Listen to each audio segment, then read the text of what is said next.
Pues buenas tardes, bienvenidos y gracias por acompañarnos tanto presencialmente como a través del canal de YouTube en directo, ¿vale?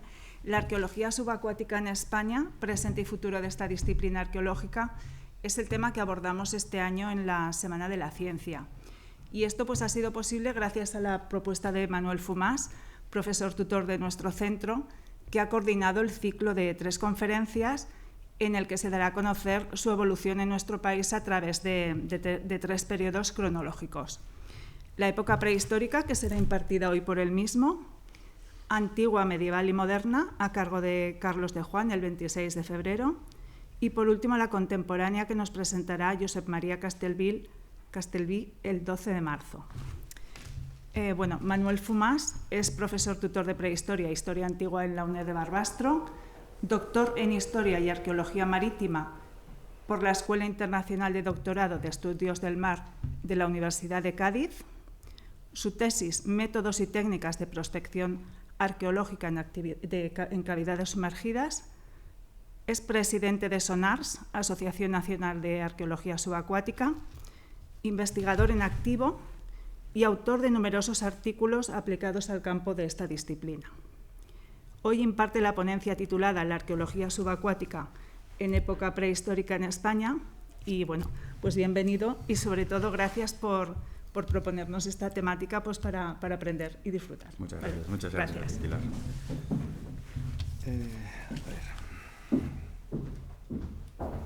No sé si se me escucha, ¿sí? Vale, genial, genial.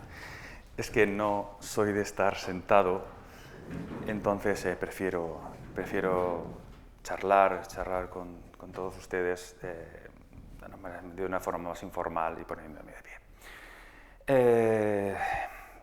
Como bien ha dicho Pilar, a la que le debo un agradecimiento brutal, al igual que a Esther Gutiérrez, al igual que la presidenta Ángeles Pérez, por la oportunidad que me han dado no solo de ser tutor aquí de la UNED de Barbastro, sino también de poder presentar este ciclo de conferencias. Este ciclo de conferencias, que con su permiso voy a empezar a comentarlas, ¿de acuerdo? Y como bien ha dicho Pilar, pretenden ser un camino, ¿de acuerdo? Un camino para que todos los oyentes, todos los que es el mundo que esté interesado, puedan entender los diferentes periodos cronológicos de la historia de la arqueología subacuática en nuestro país. Hacerlo de una forma general, empezar a hablar yo desde la prehistoria hasta la edad contemporánea no tiene sentido, porque para el oyente lo único que puedo conseguir es cargarlo de datos y hacer que pierda el interés. En cambio, si lo dividimos en periodos cronológicos concretos y además quien viene a dar la ponencia tiene conocimiento, un conocimiento de campo concreto, eso es genial. Y la suerte que hemos tenido este año, en la Semana de la Ciencia, este año que se celebra en este año 2025 concretamente, esta ponencia que voy a dar yo hoy, a las 7 de la tarde aquí en el aula magna, sobre la prehistoria, sobre la arqueología subacuática en la prehistoria, en época prehistórica. La que se va a dar la semana que viene, el 26 de febrero, a las 7 de la tarde también aquí, con la presencia de Carlos de Juan, del doctor Carlos de Juan, una auténtica eminencia en arquitectura naval, y que les recomiendo muchísimo que vengan y que la disfruten, porque yo creo que va a ser, sin lugar a dudas, un acontecimiento muy bonito.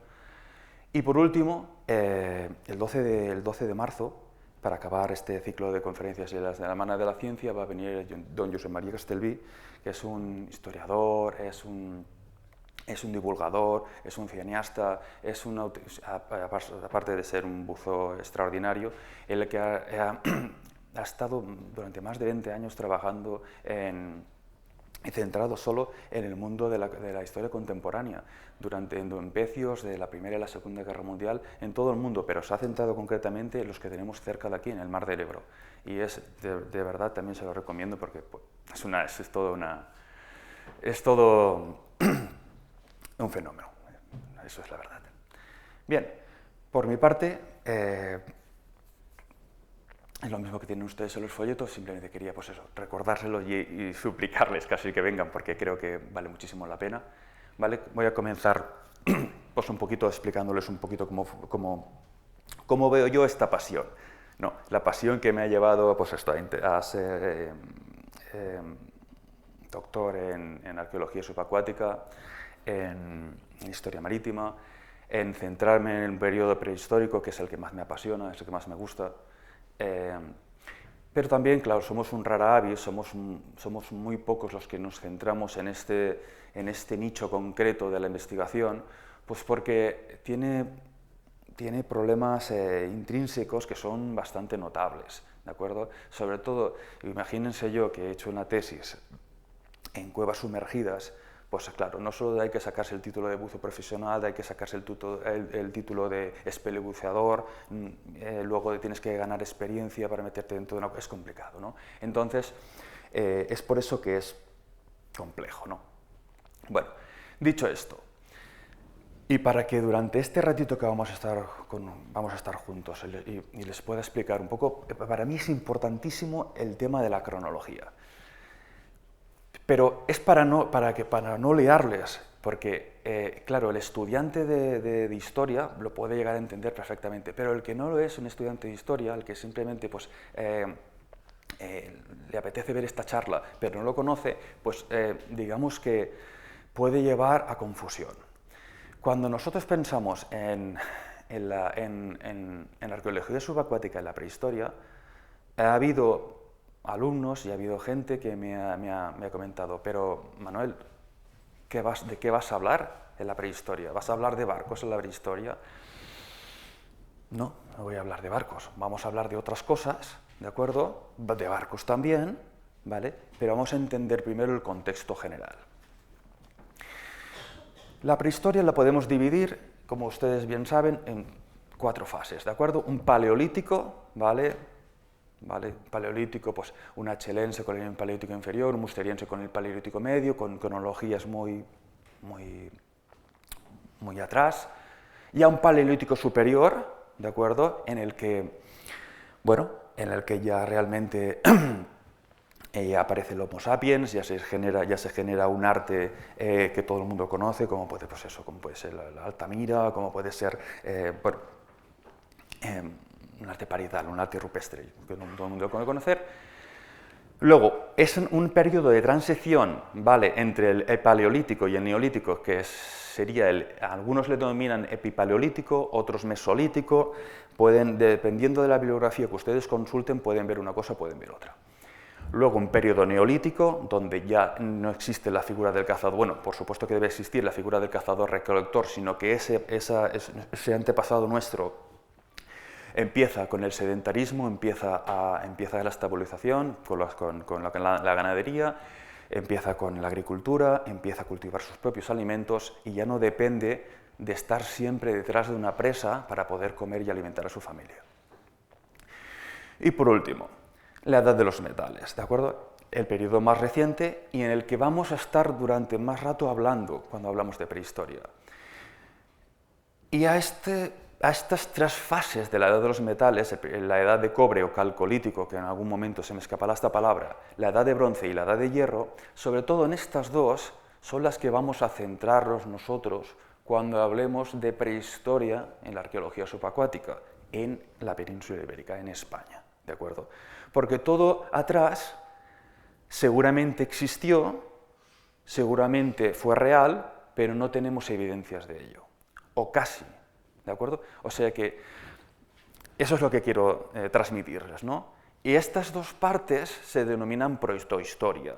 ¿Por qué? Porque la historia antigua, que es la siguiente fase histórica que nos lleva, está dividida, o podríamos decir que el detonante de que algo sea prehistórico o algo sea de historia antigua es la colonización de los diferentes pueblos mediterráneos que llegaron a nuestras costas. Llámese fenicios, llámese púnicos, llámese griegos, llámese romanos, etcétera, etcétera. Eso es, y más o menos está sobre el siglo I a.C. Bien, dicho esto, para no extenderme mucho y que para mí era importante, es como crear las bases de la casa para ahora ya a partir de aquí ya comenzar a hablar, ¿de acuerdo? Pues vamos al lío. Si yo a ustedes les digo, ¿dónde buscamos restos arqueológicos aquí en España? ¿Dónde los podríamos encontrar? ¿En el mar? ¿En los lagos? ¿Dónde? en cuevas. Bueno,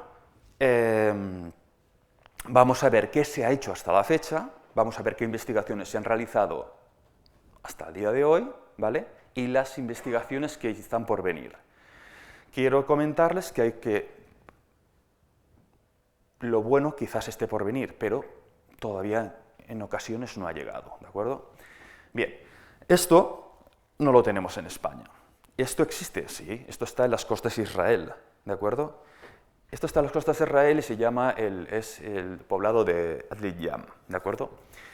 ¿Y cómo es que está un poblado sumergido en el agua, ¿no? ¿Cómo puede ser? Bien, porque me ha quedado una cosa por comentar. Y es esta flechita que he puesto aquí, que es el cambio paradigmático cuando alguien estudia historia o prehistoria. Es el cambio que los rompe la cabeza a todo el mundo. Y dices, ¿qué ha pasado en el 10.000, 12.000? Bueno, es el cambio entre el Pleistoceno y el Holoceno. Hay una mejora climática, los glaciares se retiran, empiezan a interglaciar Drías, ha acabado ya el Worm 4, ¿de acuerdo? Estamos en un momento de calentamiento global. Ese calentamiento global lo que hace es deshacer los polos, deshace el hielo y aumenta el nivel del mar. Aumenta el nivel del mar de tal manera que puede llegar a subir hasta 40 metros, ¿de acuerdo? Claro, todo esto implica que todos los yacimientos, muchos yacimientos, sobre todo cuando hablamos de prehistoria a nivel europeo, ¿de acuerdo? Quizás en la península ibérica, quizás en España, no tenemos restos arqueológicos sumergidos debajo del agua, ¿vale? En el mar, me refiero. Pero en el resto de Europa sí, sobre todo en lo que es la zona del Báltico, ¿de acuerdo? Del Doggerland, que le llaman, ¿de acuerdo? Allí sí que hay muchos restos y lo iremos viendo. Pues eso, quédense simplemente con este ítem, ¿de acuerdo? De ese 10.000, y a partir de ahora ya todo será mucho más, digamos, mucho más factible de entender lo que quiero explicarles yo. Durante todo el rato, pues intentaré, como sé que se transmite por internet y va a quedar grabado y tal, pues que me gustaría no olvidarme muchas fechas que seguramente me olvidaré, no olvidarme de muchas personas o de científicos que han estudiado y seguramente lo haré, pero al menos lo voy a intentar que no sea así.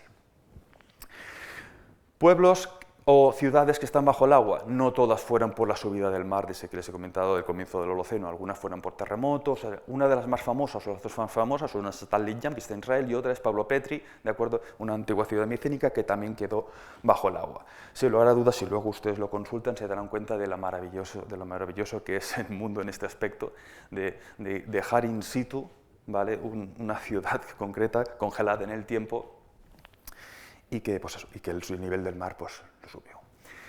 En España, nos ponemos ya en nuestro país. Si yo les hablo de arqueología subacuática, ustedes pensarán, pecios, naufragios, es lo que te viene a la cabeza cuando hablamos de arqueología subacuática. Arquitectura naval, que es lo que se hablará la semana que viene, el que les comento con el doctor Carlos de Juan. Y en prehistoria tenemos un problema en esto. Los barcos, como bien defiende la tesis de Imanol Vázquez-Zavala en su tesis, existieron. Hay pinturas rupestres que así lo señalan, ¿de acuerdo? Y pinturas rupestres del Neolítico, ¿de acuerdo? Del Neolítico tardío, calcolítico, pero ahí está. Entonces, podrían pensar, bueno, quizás estas pinturas de Laja Alta, quizás estas en Dolmen de Antelas, que Laja Alta está cerca de Cádiz, en Jimena de la Frontera, Dolmen de Antelas está cerca de Coimbra, en Portugal, no es España, pero bueno, forma parte de la península ibérica, quería ponerlo también, ¿de acuerdo? Y entonces pueden pensar, bueno, quizás la cronología se ha puesto errónea, ¿no? Quizás los científicos se han confundido. Pues fíjese lo que son las cosas a la hora de preparar este PowerPoint para ustedes, ¿de acuerdo? Que miro una noticia y el 29 de enero de este mes pasado aparece. O la última noticia es como si me estuvieran dando luz, ¿no? Cuando estaba haciendo el PowerPoint. Y aparece la noticia y dice, las pinturas de la Laja son las más antiguas del Mediterráneo. Y las pinturas de la Laja Alta, como les comento, en Jimena de la Frontera, cerca de Cádiz, forman una especie de batalla naval, ¿de acuerdo? Una batalla naval en la que, pues eso, nuestros antepasados intentaron plasmar con un ocre rojo como pintura parietal, ¿de acuerdo? Pero con una cronología bastante pretérita, ¿de acuerdo? Estamos hablando, pues fíjese, hace 5.000, 6.000 años, ¿de acuerdo? Del presente, si va a hablar, por no confundir antes de Cristo o no, ¿de acuerdo? Pero fíjese, pero eso está transmitido, eso existe en el agua. Si se ha encontrado algo que sea prehistórico, que se puede denominar prehistórico, de estas cronologías no. De estas cronologías en España no se ha encontrado. ¿Se puede encontrar en un futuro?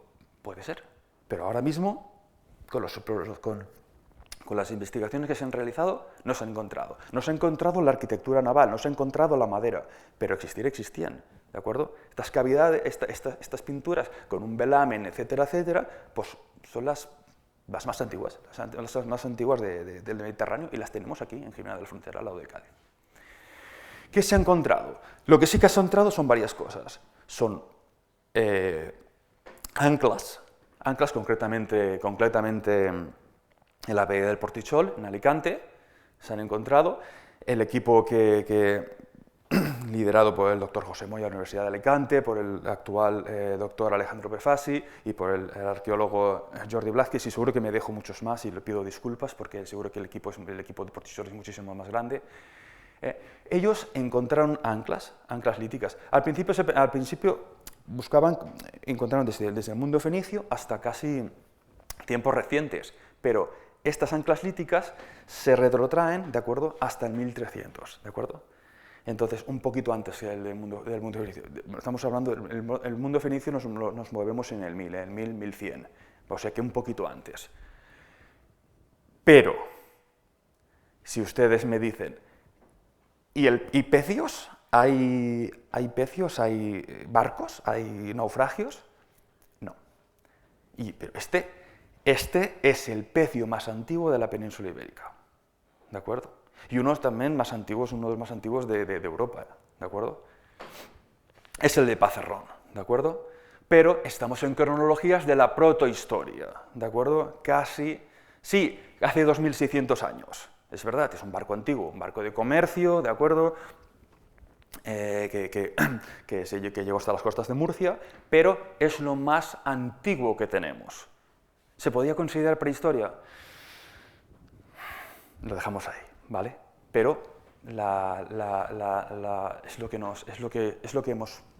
que tenemos. Quizás en un futuro esto cambie, ¿no? Pero es complicado, es complicado. El pecio de Mazarrón son varios pecios, primero se encontró uno, posteriormente otro, luego ha habido pues se realizó una cúpula para protegerlo, posteriormente se ha extraído, pero todo esto ya les hablará probablemente el doctor Carlos de Juan, que fue quien dirigió esta extracción del pecio de Mazarrón, ¿de acuerdo? Seguramente se lo explicaré yo con más detalle y con mucho más concreción. Bien, seguimos. Hemos dicho, no hay pecios, ¿vale? Es cierto. Y les he comentado, en el resto de Europa sí que hay muchos restos arqueológicos. En realidad, este señor es Pablo Arias, el catedrático Pablo Arias de la Universidad de Cantabria, tuvo una idea fenomenal. Tuvo una idea y generó un proyecto, el proyecto Paleosub. Y él lo que quería era encontrar restos arqueológicos prehistóricos bajo el agua. Si en la cornisa cantábrica había tantos yacimientos como Altamira, como Guamorín, como el Pendo, como la Garma, como el Castillo, tantas pinturas rupestres, tanta riqueza, ¿no?, en el mundo prehistórico, ¿por qué no podía haber cuevas sumergidas que después de subir ese nivel del mar al final del Pleistoceno, el comienzo del Holoceno, estuvieran allí? Bueno, el gobierno de Cantabria creyó en él, embarcó todo ese equipo en el Ramón Margalef y lo intentó. Estuvo un tiempo buscando y realizó una serie de batimetrías con un side-scan sonar, ¿de acuerdo? Y él pues, lo que hizo es intentar buscar a ver si encontraba restos arqueológicos dentro de cuevas, pero antes de encontrar los restos necesitaba encontrar esas cuevas, necesitaba encontrar esos refugios que, como bien saben ustedes, el mar hace 10-12.000 años estaba a 10 kilómetros de donde está actualmente. Entonces, claro, tiene ese espacio para investigar, tenía ese espacio para investigar y el dinero va a poder hacerlo, y así lo hizo. Entonces, el problema lo intentó, pero no tuvo suerte, ¿vale? Cierto es que aquí, como pueden ver, en la Bahía de Santander realizó sobre una de las más impresionantes, aunque parece que esto es muy extenso, de acuerdo a esta batimetría, pero no tuvo suerte. Dicho esto, restos arqueológicos también lo intentaron hacer en Gibraltar. Cierto, Gibraltar no es español, bueno, pero forma parte de la península ibérica. Y restos arqueológicos importantes, si hablamos de cronologías pretéritas, aquí sí que están presentes, pero en cuevas terrestres, ¿de acuerdo? Este es el equipo del Museo de Gibraltar, esta es Geraldine Finlayson, la que tuve ocasión de hablar en varias ocasiones, ¿de acuerdo? Y la doctora Geraldine Finlayson.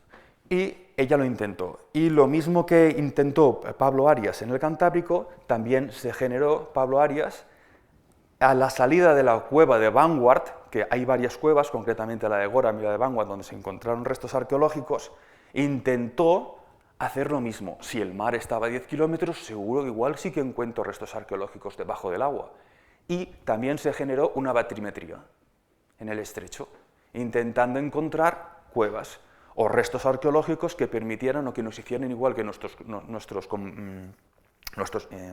compañeros norteeuropeos, que ellos sí que encuentran restos arqueológicos, pero en cambio en nuestro caso, no, también fue negativa. Bueno, ¿se han ido haciendo cosas? Se han hecho cosas, pero a veces los esfuerzos pues, no tienen recompensa, ¿no? Venga, seguimos. Hemos hablado en el mar, y aquí cerramos el ciclo del mar. No puedo darles más información porque hasta aquí es lo que hay. No ha sido posible.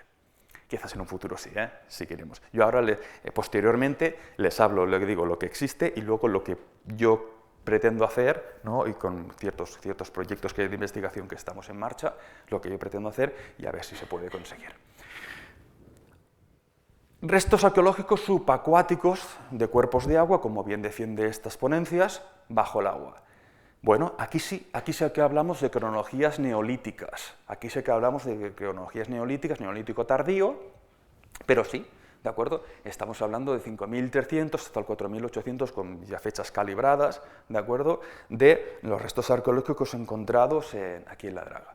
Un equipo interdisciplinar liderado por Raquel Piqué, liderado por Antoni Palomo, ¿vale? Por una serie de profesionales del CSIC, de la Universidad de Barcelona, etcétera, etcétera.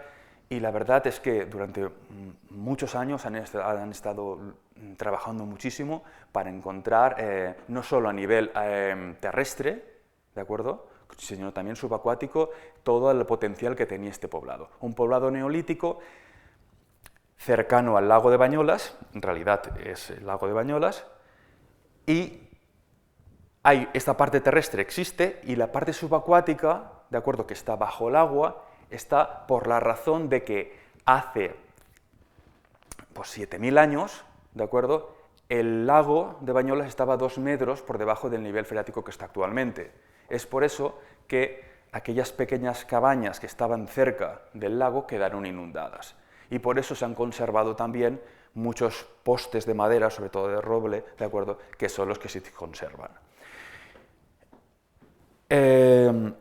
Y se conservan, el problema que tiene la conservación de estos restos arqueológicos es que estos restos arqueológicos, en el momento que los sacas de ese ambiente anaeróbico, ¿vale?, comienzan a degradarse. Y lo más interesante que hicieron allí es porque no aprovechamos el mismo lago para hacer de almacenamiento para utilizarlo como si fuera un almacén. Y así es. A base de poner una serie de cajas, han ido poniendo, pues imagínense la cantidad de piezas, más de 1.200 piezas ubicadas allí, ¿vale? Hablamos de postes de madera, hablamos de arcos, hablamos de material perecedero, ¿de acuerdo?, que queda conservado allí para, en un futuro, pues hay que hacer un estudio dendrocronológico, hay que hacer cualquier nueva investigación, pues que siempre queden conservados tal como han estado durante estos 7.000 años, ¿de acuerdo? Y eso es lo que, a nivel de lagos, y también es puntera, la draga también es puntera a nivel europeo. Es cierto que hay similitudes, perdón, en los lagos alpinos, ¿de acuerdo?, pero sin menospreciar, sin esto al lago de Bañolas y al poblado neolítico de la Draga. Seguimos, y seguimos con lo que me va a mí, que es el mundo de las cuevas. Bueno, aquí tienen unas pinturas positivas, pues un équido, posible pingüino, un posible ciervo, ¿de acuerdo? Y estas pinturas no están en España, ¿de acuerdo? Estas pinturas no están en España, no sé si ustedes las han reconocido. Estas pinturas forman parte de la Capilla Sistina de la Cova Cosquer. La Grota Cosquer es un rara avis mundial, es una cueva donde tiene pinturas desde el Gravetiense hasta el Solutrense, ¿de acuerdo? Estamos hablando del Paleolítico Superior, ¿de acuerdo? El Paleolítico Superior, ya saben, hasta el 10.000, ¿de acuerdo? En las Calanques, cerca de Marsella, ¿de acuerdo? Y dirán, vale, ¿y qué? Pues lo bonito que tiene esto es que el acceso a esta cueva se hace por una entrada que está a 40 metros de profundidad. Por lo que esto es irrevocable, que el mar estaba 40 metros más bajo que en la actualidad y muchísimo más lejano. Entonces, déjenme que básicamente les explique un poco lo que ha consistido mi investigación y mi investigación futura en el mundo de la prehistoria en arqueología subacuática. Tal como les explicaba la doctora Holly Moyes, hay que diferenciar en una cueva, tanto si es terrestre como subacuática, ¿vale?, pero sobre todo si es terrestre, tres zonas. Tres zonas concretas, que es una zona, primera, una zona de trabajo donde la luz solar te llega perfectamente y tú trabajas, ya sea realizando útiles líticos, de madera, descuartizando las presas, haciendo lo que sea, ¿de acuerdo? Una zona de habitación, donde tú buscas un lugar más recóndito dentro de la cueva y tú pues, enciendes tu fuego, estás con tu familia, estás allí de una forma más resguardada. Y por último, donde se encuentran siempre las pinturas parietales, esa zona íntima, esa zona santuario, esa zona interior, ¿de acuerdo?, donde el ser humano desarrolla ese arte para desahogar, ¿vale?, o para creer que lo que está representando pues, se va a hacer realidad al día siguiente, ¿no?, por ejemplo. Pero eso ya entramos ya en materias ya más de psicología, de la historia, etcétera, etcétera. Bien, el descubridor fue este señor, Henry Cosquer, y hace nada, en los años 80, en realidad, se cerró la cueva en el año 1991. En el año 1991 se cerró porque 3 espeleobuceadores que intentaban llegar allí, ¿vale?, pues no salieron. Ese es el problema que tiene el espeleobuceo, que es muy peligroso. Entonces, ¿qué pasó? Que al no salir, el gobierno francés decidió cerrar la cueva para todos. Y a no ser que pueda entrar algún equipo de investigación concreto del DRAMS o de Francia a hacer alguna cosa puntual, yo he intentado varias veces entrar y ha llegado a la carta como que no, ¿de acuerdo? Entonces, pues, hasta aquí. Pero, sin lugar a dudas, ya les digo que esto es un rara avis. En mi caso, y durante estos años de investigación, ¿de acuerdo?, intentando descubrir restos arqueológicos prehistóricos en España, yo me he centrado en 2 sitios concretos. No me he tenido que ir ni a Francia, no me he tenido que ir ni a México, ni a la península de Yucatán, donde hay muchísimas cuevas, yo me he centrado aquí, en España.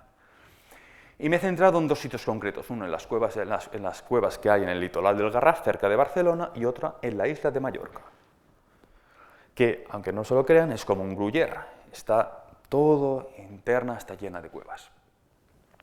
En las cuevas del Garraf, ¿de acuerdo?, hay una serie de cuevas que están, pues, que tienen más o menos extensión hacia el interior, y dentro de esas cuevas, concretamente, voy a nombrarles dos, no voy a nombrarles todas, voy a nombrarles las más importantes. Si miramos un momento hacia atrás, cuando yo les he comentado, los restos arqueológicos más importantes se han encontrado en la Goran Cave en Gibraltar, ¿correcto? ¿Por qué? Porque se encontraron restos neandertales. Y en España, la única cueva litoral donde se han encontrado restos neandertales es esta, al lado de Sitges, ¿de acuerdo? Está en la punta del Escobes, cerca de Sitges, ¿vale? Y aquí se han encontrado restos neandertales que nos retrotraen hasta el 53.000, ¿de acuerdo? Pero esos restos neandertales se encontraron internos, ¿de acuerdo?, en la parte seca de la cueva, ¿de acuerdo? Les he comentado anteriormente que hay tres zonas, ¿no? Una, la íntima, ¿de acuerdo?, una, la de habitación, y por exterior, la externa, la de trabajo, ¿vale? Bien, pues hasta ahí. Luego continúo. El problema que tienen casi siempre estas cuevas, concretamente la Cova del Gegant, es que dependiendo del año que trabajas, dependiendo de si hay agua o no hay agua, pues las condiciones para trabajar allí son más difíciles. El equipo actualmente, que está encabezado por el doctor Joan Daura y por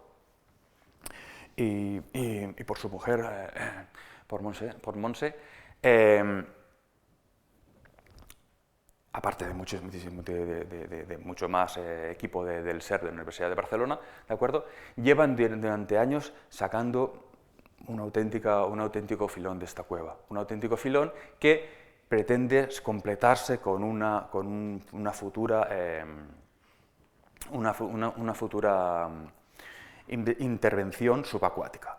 Esa futura intervención subacuática no será la primera, será la segunda o la tercera, porque yo intenté hacer la primera, ¿vale? Yo intenté que en esa zona exterior, ¿de acuerdo?, sacar restos del paleosuelo, ¿de acuerdo? El paleosuelo es todo lo que está por debajo de la arena actual. Si nosotros intentamos hacer un sondeo, intentamos hacer un agujero e intentamos sacar los restos líticos, arqueológicos que pueda haber, tendré que vencer dos cosas. Una es la arena que tengo hasta ese paleosuelo y luego la rigidez o dureza de ese paleosuelo. No lo conseguí, ¿de acuerdo? Ese es un fallo que tuve. No tenía ni las herramientas ni el equipo técnico, aunque debo a mí una gratitud enorme a la Carta Arqueológica Subacuática de Sitges, que fue quien me prestó su apoyo y su colaboración para realizarlo, pero no lo conseguí. Lo realicé concretamente en este sector, que era para mí el más factible para realizarlo, pero no lo conseguí.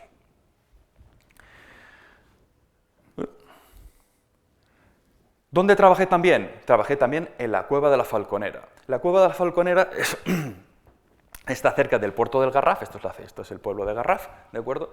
Y hay una pequeña cavidad donde aquí hay un río de agua dulce en su interior, ¿de acuerdo? Un río de agua dulce en su interior que, dependiendo de la carga freática que tiene la montaña, es de entrada o de salida, ¿de acuerdo? Es un poco raro lo que les explico, pero lo voy a entender. Yo lo que hice aquí sí que fue excavar en el interior, intentarlo, realizar sondeos en el interior, para ver si encontraba restos arqueológicos en el paleosuelo. Pero ¿cuál fue mi problema? Otra vez la arena. Tenía que vencer un manto de arena terrible para poder llegar allí, ¿de acuerdo? Era tan grande la cueva y tan oscura y con una visibilidad tan mala que yo no sabía, iba a ciegas, siempre que entraba iba a ciegas. Entonces pedí a la Universidad de Girona, al Centro Internacional de Robótica Submarina, que me ayudaran, que pusieran un ROP, ¿vale?, dentro y me generara el 3D de la cueva para poder entender yo cuál era el sitio más correcto para volcar todos mis esfuerzos al hacer esa excavación para encontrar el paleosuelo. Y me ayudaron, ¿de acuerdo? Metimos el Sparus 2 y se generó una volumetría de toda la cueva. Y se llegó a una conclusión de que el punto más adecuado para hacerlo era unos 40 y pico metros a la entrada de la boca de la cueva, que era donde, en la zona de refugio, la zona donde posiblemente esa zona de habitación de nuestros antepasados podría haber estado allí. Bueno, lo intenté. Intenté conseguirlo. ¿Cuál es mi problema? Que no pude vencer otra vez a ese manto de arena que, al licuarse, al perder el agua a medida que vamos profundizando en el sondeo, se vuelve como un cemento. Es casi imposible. Entonces, ¿cuál es el futuro? Tanto de la investigación que les he comentado en la cueva del Garraf, la cova del Llegán, como en esta que les acabo de comentar de la cova de la Falconera. Vencer ese manto de arena. Vencerlo. ¿Quién puede vencerlo? Puede vencerlo un investigador que está trabajando conmigo actualmente, que estoy muy contento de que haya contado conmigo, que se llama Isaac Oglobin, de la Universidad de Haifa. Actualmente forma parte de... Aquí me faltaba esto que no sé por qué no sé, se me ha borrado. ¿Vale? Actualmente cuenta con una grant, una beca Marie Curie, ¿de acuerdo? Él está ahora mismo entre la Universidad de Wisconsin y la Universidad del Algarve portugués, ¿de acuerdo? Y él inventó lo que él denomina el jet stream, ¿de acuerdo? Perdón, el water jetting system, perdón, que me he equivocado. El water jetting, él me matará cuando lo vea. El water jetting system. ¿En qué consiste? Él, a través de una bomba de succión, ¿de acuerdo?, lo que hace es aspirar y limpiar este manto de arena. Cuando limpia este manto de arena, me crea una entrada donde después sí que se crea la posibilidad de introducir un core para extraer ese paleosuelo. Y dirán, ¿y en un paleosuelo cómo sabes? ¿Qué vas a ver tú si extraes el paleosuelo? Es una buena pregunta también. Y una pregunta que muchas veces se le ha hecho a él. Digo, exactamente, cuando tú lo extraigas, ¿cómo lo vas? Fácil. Lo que vamos a intentar es ver fitolitos, restos de polen, restos de tierra, de cenizas, restos que nos puedan señalizar que ha habido una actividad antrópica ahí. Si ha habido una actividad antrópica allí, significa que esa cueva ha estado habitada. ¿De acuerdo? Etcétera, etcétera. Hombre, lo ideal sería poder encontrar restos orgánicos, llámese huesos, llámese pues, madera, etcétera, etcétera, ¿no? Pero por ahí, para que sepan cómo va en estas épocas tan pretéritas, cuál es el futuro, ¿no? Esto, si todo va bien, este año comenzaremos a realizar ya las primeras intervenciones y ya para años sucesivos intentaremos saber si esto es fructífero o no. ¿De acuerdo? Tanto en el exterior de la cova del Llegán, como les he comentado, en esa zona de trabajo, como en la zona de habitación y en la parte interior de la cueva de la Falconera. Por último, donde yo he invertido todos estos años de investigación, y lo más importante, en diferentes cuevas de la cueva de Mallorca. Les comenté al principio lo que era la zona del Garraf, y la siguiente parte donde yo conseguí las intervenciones fue en Mallorca. De las cuevas que fue estas 4 más importantes, las que trabajé, voy a nombrarles esta vez les voy a nombrar 2, ¿de acuerdo? Una es la cova genovesa y otra es la cova de Sesaiguades. Lo más importante para mí es, si puedo, es enseñarles un pequeño vídeo para que dejen de escuchar mi voz, aunque sea apenas 2 minutos, y se intenten entender la complejidad que conlleva una investigación arqueológica dentro de una cueva para encontrar restos prehistóricos. Esta investigación no solo iba de eso, iba también de mejorar metodológicamente la forma de trabajar, ¿no? Y conseguir un protocolo de actuación efectivo, rápido y eficiente, ¿no? Pero por supuesto que estaba ahí el hecho de tener que encontrar restos arqueológicos de época prehistórica. Y luego continúo y les dejo que le vean el vídeo, que dura apenas un par de minutos.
Bueno, pues como les comentaba,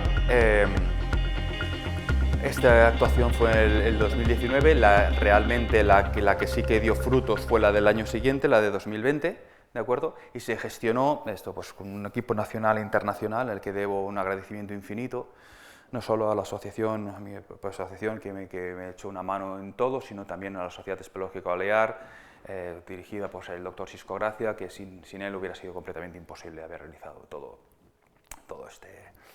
esta manopla de actuaciones. Como les comentaba, es como un gruyer. Mallorca es un gruyer y forma parte de un montón de cavidades cársticas sumergidas que se comunican unas con otras, es como una especie de Yucatán, ¿de acuerdo? Y esos restos arqueológicos que ustedes ven, digo, ¿cómo puede ser? ¿Por qué te metes dentro del agua? ¿Qué crees? ¿Por qué? Porque las cuevas en años anteriores, hace miles de años, estaban secas. Correcto. Hace miles de años estaban secas, ¿de acuerdo? Pero vamos, estamos hablando de periodos casi geológicos. No es el tramo histórico que nos movemos. ¿Y cuál es el tramo histórico que nos movemos? Bueno, se considera hasta hace poco que el ser humano había llegado sobre el 4300, 4500, ¿vale? Antes de Cristo, a Mallorca. ¿De acuerdo? Sí, creo que me estoy confundiendo, pero creo que no, ¿vale? ¿Nosotros dónde buscamos restos arqueológicos? Nosotros buscamos restos arqueológicos donde la cavidad salía a la superficie. Cuando esa cavidad salía a la superficie es donde nuestros antepasados iban a buscar agua dulce, ¿de acuerdo? Esos niveles freáticos que estaban viendo, esa agua que estaba buceando los espeleobuceadores, es agua dulce. Entonces, nuestros antepasados, no solo los antepasados, los colonos de las propias tierras, sino los navegantes, ¿vale?, iban a abastecerse de agua dulce en estas cuevas. Y allí es donde nosotros intentamos encontrar los restos arqueológicos los más pretéritos posibles. Bien, dicho esto, déjenme que les comente un momento lo que ha sido y sigue siendo todavía un boom en Mallorca y también en la actividad científica histórica de las Islas Baleares, y es la cova genovesa. En la cova genovesa, ¿de acuerdo?, existe concretamente un muro, ¿de acuerdo?, un muro en la entrada de la cavidad, nada más tú entras de la cavidad, y hay un muro sumergido que tiene un metro y poquito de agua encima, ¿de acuerdo? Es curioso, como pueden ver, este señor va caminando sobre un muro encima. Y la pregunta es, ¿y este muro? Estamos hablando de una zona completamente oscura, ¿eh? Entras dentro de la cueva y dentro de la cueva hay un muro sumergido que mide, pues no me acuerdo si 14 metros, pero ahora igual me estoy inventando, ¿vale? Bueno, la investigación que llevé a cabo yo ahí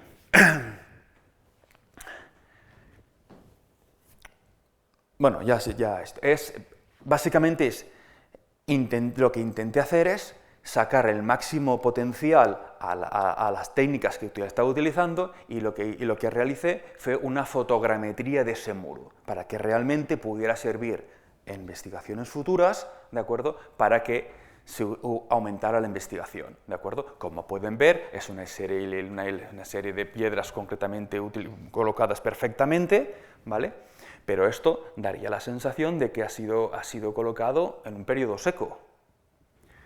Bueno, ese periodo seco no quedaba muy claro cuándo había sido, ¿de acuerdo? Lo que les comento, yo hice las mediciones a través de los cálculos de la fotogrametría, a través de diferentes programas fotogramétricos, ¿de acuerdo?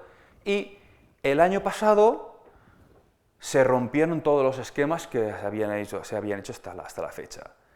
Se había calculado, pues lo que les comentaba yo, que hacia los 4.500, 4.600 años, ¿de acuerdo?, habían sido los primeros habitantes, habían llegado los primeros habitantes a Mallorca, ¿de acuerdo? ¿Cómo? Bueno, pues el nivel, pues ya saben que había bajado el nivel del mar. ¿Cómo habían llegado? Eso todavía está por estudiarse, si habían llegado navegando o habían llegado por algún paso, que hasta el nivel freático del mar más bajo, ¿de acuerdo?, habían pasado por algún paso. Pero ellos Lo que les comento, como pueden ver, la bajada que tiene de piedras, ese muro sumergido de unos 14 metros, mira, lo he dicho bien, lo he dicho de memoria, ¿de acuerdo? Con 1 metro que tiene de agua sobre encima, ¿de acuerdo? Y este estudio de estos diferentes investigadores, ¿de acuerdo?, llegaron a la conclusión de que ese muro tenía 1000 años más de antigüedad, por lo que estamos hablando de ahora del 5600, ¿vale?, 5600 años, before present, ¿vale?, que antes me he colado con antes de Cristo, discúlpenme, ¿vale?, before present, ¿de acuerdo?, que el hombre llegó a Mallorca. ¿Y cómo lo han sabido ellos? Por las diferentes coloraciones que son similares también a los espeleotemas. Los espeleotemas son las estalactitas y las estalagmitas. Pues son similares, se nos han llegado a la conclusión, a través de estudios geológicos, etcétera, etcétera, de que el periodo de la construcción de este puente sumergido fue casi hace 6000 años. ¿De acuerdo? Por lo que sí, la arqueología subacuática también forma parte de estas cuevas, de lo que es el mundo de las cuevas, ¿no? Y como pueden ver, al final todo suma para intentar dar luz, ¿vale?, para estos periodos cronológicos tan pretéritos. Por último, la cueva que más ilusión me ha hecho trabajar, la cueva en la que ha dado más información, no solo a nivel prehistórico, sino también antiguo, ¿de acuerdo?, que es la cueva de las Sesaiguades, de la Font de Sesaiguades, que está en Alcúdia, ¿vale?, en Bahía de Alcánar, cerca de Alcúdia. Bueno, aquí esta cueva, en la que se accede a través de un pozo vertical, como pueden ver, ¿de acuerdo?, es un pozo vertical donde como han visto antes a los geas que estaban bajando allí rapelando, intentando bajar hacia abajo, ¿de acuerdo? Tenemos aquí un cono de eyección, ¿de acuerdo?, de restos arqueológicos pretéritos, ¿de acuerdo? ¿Cómo de pretéritos? ¿Cómo de antiguos? ¿De qué cronología te estás moviendo, Manuel? Bueno, la cronología más potente en la que nos movemos es la tardorrepublicana, ¿de acuerdo? Eso es historia antigua, sí, lo sé. Esto, ustedes tienen que saber que los romanos llegaron en el 123 a.C. a Mallorca, y esta cueva fue utilizada como punto de abastecimiento de agua, tesis que defiendo yo. Otros investigadores, como el doctor Enric Colom, defiende que fue una cueva posiblemente santuario, ¿de acuerdo? Estamos en estas fases todavía de investigación, ¿de acuerdo? Dicho esto, y en este punto en el que estamos actualmente,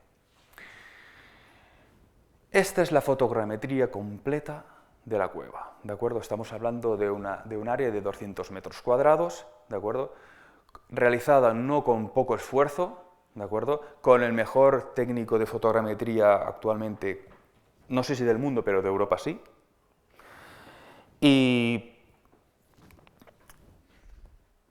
que sin lugar a dudas nos despejó muchísimas dudas. De estas ánforas que han visto ustedes, se sacaron casi 200 ánforas, ¿vale?, a comienzos de los años 90. Se extrayeron, ¿de acuerdo? Quedó el yacimiento limpio, por decirlo de alguna manera, podemos hablar mucho de este tema, pero quedó sin restos arqueológicos. ¿Siguen quedando restos arqueológicos? Siguen quedando restos arqueológicos, ¿de acuerdo? Siguen quedando restos arqueológicos que están más que geoposicionados, patrimonio de Mallorca es perfectamente consciente de dónde están en una zona privada, protegida, etcétera, etcétera. Pero, ¿y los restos prehistóricos? Yo estoy dando aquí una ponencia de restos prehistóricos, ¿dónde están? No lo sé, pero yo creo que están. Yo defiendo la tesis de que están. Y tienen que estar debajo de estas capas, ¿de acuerdo?, más modernas. Posteriormente tenemos que encontrar, estoy seguro que vamos a encontrar, quizás no paleolítico, evidentemente no, quizás no neolítico, probablemente no, si estamos hablando de cronologías, como habían visto ustedes del puente sumergido de hace 6000 años, ¿de acuerdo? Estamos en ese impasse, ¿de acuerdo? Pero bueno, ya estamos ya en la edad de los metales, ¿vale? Pues bueno, bien, para mí es suficiente, ¿de acuerdo?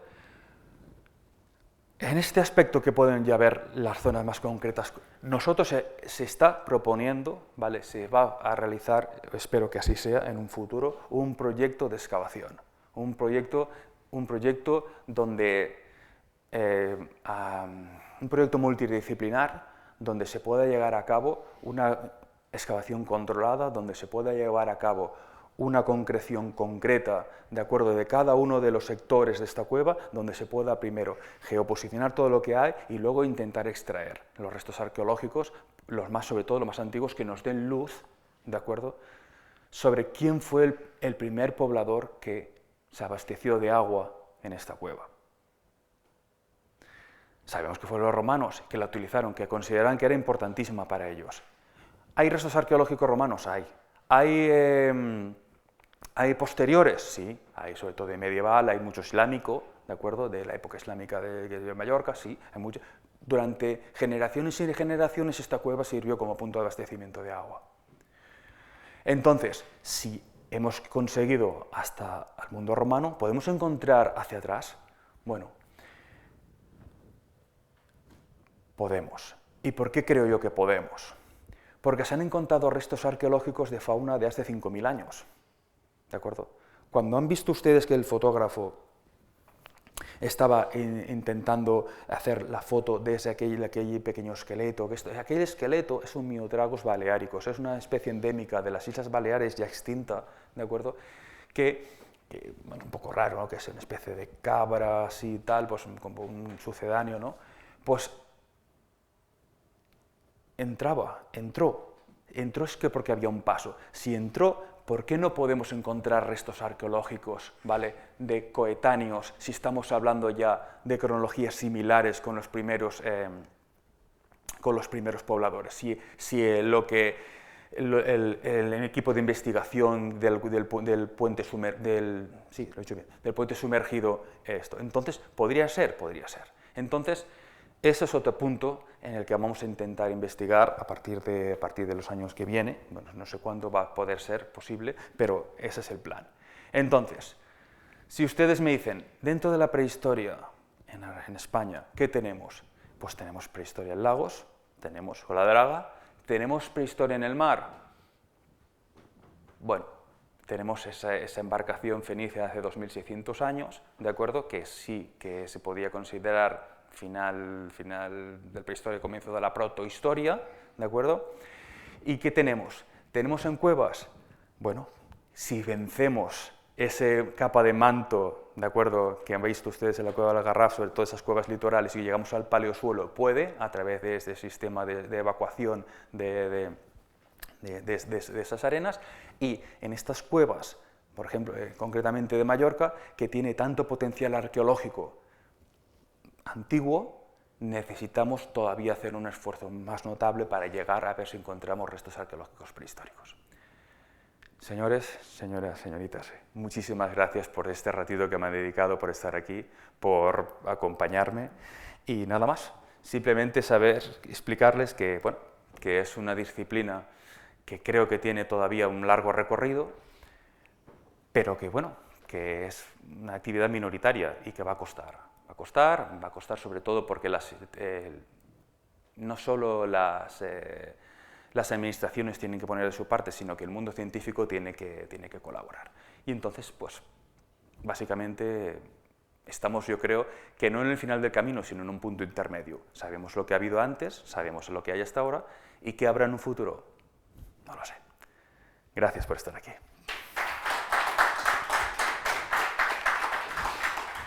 No sé si quieren preguntar alguna cosa. ¿Sí? ¿Quieren preguntar algo? Pues, por favor.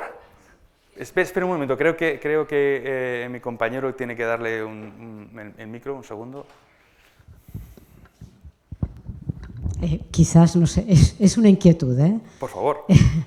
¿Qué pasa o puede perjudicar o está perjudicando, por ejemplo, esto que usted ha comentado en esta muy bonita exposición que ha hecho, de Mallorca, que es como casi como un queso gruyère, que hay mucha excavación allí, que en los últimos 50, 60, 70 años, con tanto exceso de construcción y tanto problema, ¿eso puede ir perjudicando todo este tipo de...? No es que... perdón, perfecto, la he entendido, muchísimas gracias. No es que pueda perjudicar, es que perjudica. Es que perjudica. Hay muchas partes de las cuevas, muchísimas partes de las cuevas, en la que no puede ni siquiera entrar. Hay una cosa que se le llama la haloclina, ¿de acuerdo? Que es una especie de cambio de densidad provocado muchas veces por la térmica, por el cambio de temperatura, por la densidad también, pero también por la polución. Y hay muchos sitios, sobre todo concretamente esa cueva que ha visto usted donde está el puente sumergido, de acuerdo, que las partes más internas están completamente contaminadas, porque en las partes de encima se han construido hoteles. Hoteles que muchas veces por filtraciones, de acuerdo, pues han destrozado la cueva. A nivel, por ejemplo, de la cueva de la Falconera que les he comentado, encima existió en su tiempo, ¿vale?, un vertedero, el vertedero del Garraf, donde donde se fueron vertiendo pues, toneladas y toneladas de basura, y al final las capas freáticas, cuando llovía, se iban llenando de esos lixiviados que iban metiéndose dentro de la cueva. Por lo que, ¿se puede estudiar una cueva tan maravillosa como esa? Pues ya es bastante complicado porque está a nivel del mar. Hay que luchar contra el oleaje cuando tú entras allí, pero también contra esos lixiviados que, dependiendo del momento que tú la vas a visitar, ¿de acuerdo?, pues te aparece un agua fétida, un agua sucia, un agua blanca que te hace completamente imposible el trabajo. Entonces hay que saber muy bien cuándo vas y cómo vas, porque ya sea la peligrosidad de meterte en una cavidad kárstica confinada, si además el agua está pues, en malas condiciones, es un hándicap. A nivel de lo que yo puedo ver, por ejemplo, en los lagos no suele pasar, ¿de acuerdo? Porque, por ejemplo, el lago de Bañolas tienes un control ya no solo local, sino autonómico de esa calidad del agua que lo prevé. Y en el tema del mar, bueno, depende del punto donde tú estés trabajando, ¿vale? Evidentemente es otro factor más. Nosotros casi siempre tenemos en el mar, casi siempre hay unos factores que siempre condicionan cualquier intervención arqueológica. Uno es la profundidad, por la mezcla de gases que tienes que utilizar para bajar. Otra cosa son las corrientes, que pueden llevarte hasta la China, porque son duras, corrientes superficiales, pero también corrientes internas, ¿de acuerdo? Y, por supuesto, también la contaminación, dependiendo en qué puntos estás, ¿de acuerdo? Aunque esto, concretamente, suele pasar menos, sobre todo cuando hablamos de mar abierto, eso es cierto, ¿de acuerdo? Pero eso es, concretamente, si hablamos del tema de las cuevas, sí, es un hándicap muy, muy importante. Sí, te quería preguntar, por favor, la sonda para vencerlo del paleosuelo, que debe de tener un coste carísimo. Bueno, realmente lo hace de una forma artesanal, casera, porque él tiene ya los planos realmente. Entonces, él lo que hace no lleva el material de un sitio y se lo transporta desde un punto a otro internacionalmente, sino que él lo construye de nuevo. Donde está el coste es en las bombas de succión. Esas bombas de succión tienen que ser suficientemente potentes para no solo atravesar la capa de arena que hay sobre el paleosuelo, sino la columna de agua que hay sobre ese paleosuelo, ese sedimento arenoso, perdón. Entonces, claro, no es lo mismo hacer un sondeo cuando tú tienes un agua somera de 1 metro de profundidad a que tú quieras buscar una intervención, buscar ese paleosuelo en 30 metros de profundidad, con una columna de agua hasta la barca donde están las bombas que te extraiga, ¿vale?, y luego llegar hasta allí. Paleosuelo que no es tan fácil de excavar, paleosuelo que muchas veces se baraja la necesidad de utilizar martillos neumáticos para poder vencer esa primera capa sedimentaria completamente compactada por miles de años de oleaje, para poder vencerlo y llegar a los barros o llegar a la parte profunda donde realmente estaría la zona fértil. No es fácil. En prehistoria nada es fácil y en prehistoria subacuática menos aún. ¿Alguna cosa más? Muchísimas gracias por estar aquí, muchísimas gracias a todos por darme la oportunidad y por haber perdido este ratito conmigo. Muchísimas gracias a todos.